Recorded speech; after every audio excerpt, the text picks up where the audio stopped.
사무엘상 12장 1절에서 15절 말씀을 살펴보도록 하겠습니다. 12장은 사무엘의 고별 설교입니다.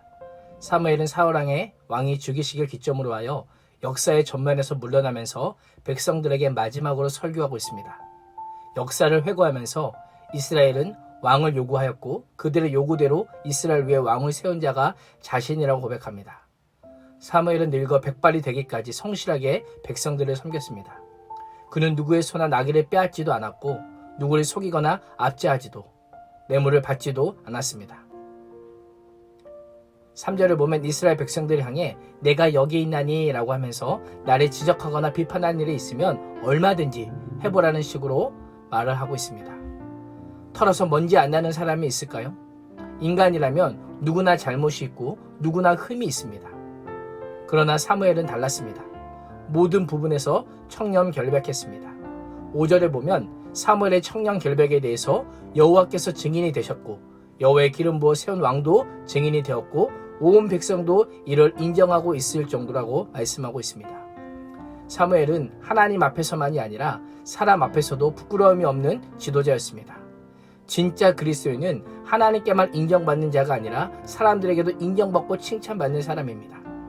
초대교회 성도들은 하나님은 물론 온 백성에게 칭찬을 받았습니다. 그 결과 주께서 구원받는 사람을 날마다 더하게 하셨습니다. 나는 어떤 그리스도인입니까? 하나님께만 인정받는 그리스도인입니까? 아니면 사람들에게만 인정받는 그리스도인입니까? 우리는 하나님과 사람 모두에게 인정받고 칭찬받는 그리스도인이 되기를 주님의 이름으로 축복합니다. 왜 사무엘이 마지막 때에 자기 스스로 자랑하는 셀프 자랑과 같은 말을 했을까요? 백성들 앞에서 마지막으로 인정받고 칭찬받는 지도자로 기억되고 싶어서일까요? 그렇지 않습니다. 자신을 통해서 이스라엘을 다스리신 하나님의 통치가 충분했음을 변호하기 위함입니다. 사무엘의 정직함과 청렴함과 공평함과 공정함은 하나님의 통치에는 전혀 문제가 없었음을 보여주는 증거입니다. 이스라엘의 역사 속에서 망한 것은 다른 나라들과 같이 왕이 없고 하나님의 무능력해서가 아니라 그들이 하나님만을 신뢰하지 않았기 때문입니다. 그래서 사무엘은 6절 이하의 말씀을 통해서 지난 역사를 회고하며 참된 왕이신 하나님께서 애굽에서부터 사사시대까지 이스라엘의 부르짖음에 어떻게 응답하시며 어떻게 신실하게 인도하셨는지를 선포하고 있습니다. 7절에서는 이스라엘 백성들에게 가만히 서 있기를 명령하면서 하나님께서 행하신 구원을 볼 것을 명령합니다. 사무엘은 언약에 신실하신 하나님과 하나님께 반역한 백성들의 역사를 대조하여 보여줍니다. 하나님께서는 단 한 번도 이스라엘을 잊으신 적이 없으셨지만 이스라엘은 여호와 하나님을 잊었습니다. 이스라엘이 공경에 처해 부르짖을 때에는 시대마다 지도자들을 보내고 이스라엘을 구원하고 안전하게 살게 하셨던 하나님이십니다.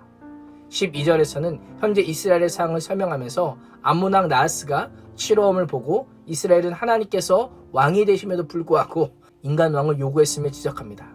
사무엘이 왕정제도의 위험에 대해서 가르치며 경고할 때도 거부하고 왕을 요구했던 백성들의 외침을 그대로 보여주고 있습니다. 13절에서는 너희가 구한 왕, 너희가 택한 왕을 여호와께서 너희 위에 왕으로 세우셨느냐 라고 하면서 너희의 착각과 욕심이 얼마나 대단했는지를 다시 한번 지적합니다. 과분한 하나님의 은혜와 사랑을 받았으면서도 다른 나라들과 같이 왕을 요구하는 것은 백성들의 완악함이었습니다. 그럼에도 불구하고 하나님께서는 왕을 세워주셨습니다. 이제 백성들에게 필요한 자세는 무엇입니까? 왕을 중심으로 더 하나님을 섬기는 일에 힘쓰는 것입니다. 더 하나님을 경외하고 더 하나님의 말씀에 순종하는 것입니다. 그래서 14절 이하에서는 여호와를 경외할 것과 여호와의 명령에 거역하지 말 것을 강조하고 있습니다. 이스라엘과 왕이 그 책임에 다하여 여호와를 따를 것을 명령하고 있는 것입니다.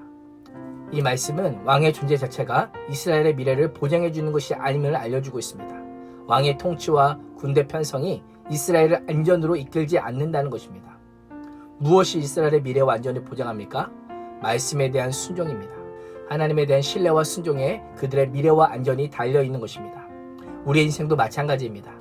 변함없이 신 하나님, 언제나 신실하신 왕 하나님을 신뢰하고 순종할 때에 인생과 가정, 교회와 민족과 나라의 미래와 안전과 평안이 보장되어 있는 것입니다.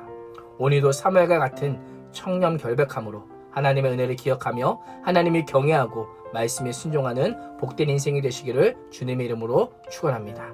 기도하겠습니다. 하나님, 우리가 살 수 있는 길은 하나님의 은혜를 기억하며 전심으로 말씀에 순종하는 것임을 다시금 깨닫게 해주심에 감사합니다.